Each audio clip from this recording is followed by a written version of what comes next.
incendie R+6, à la base dans un salon de coiffure. On va déclencher une équipe ici pour faire un premier tri.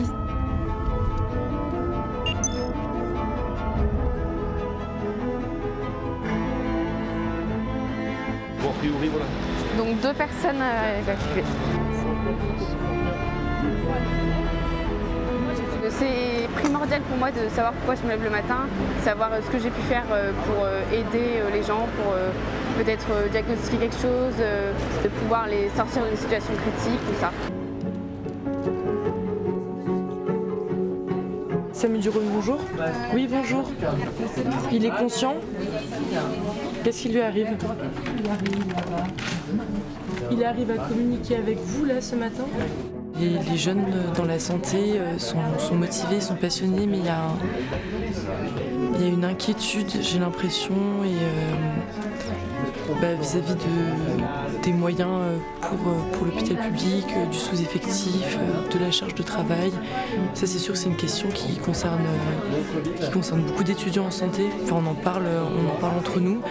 Mais après, c'est une réalité qu'on sait un peu de base, entre guillemets, et on se lance quand même dans ces études malgré cette réalité-là. Devant témoin et massage en cours. D'accord. Donc on va peut-être mettre en préalerte l'ECMO, il a 40 ans apparemment, monsieur. On a une zone géographique qui est importante.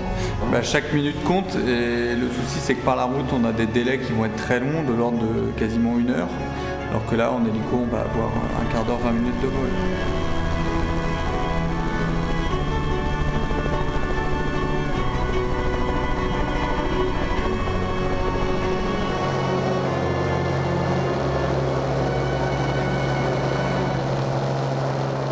Agression, 3 agresseurs au couteau et 2 blessés.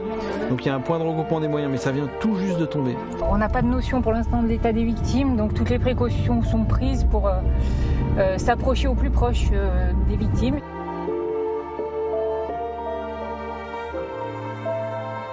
C'est une vocation, oui, au départ, il faut faire preuve d'une certaine empathie. On est avant tout soignant, avant tout dans l'accompagnement, dans le soin. Donc il faut l'avoir, cette vocation-là. Et après, oui, l'état de l'hôpital, la capacité justement à pouvoir effectuer ces soins qui est mise en difficulté.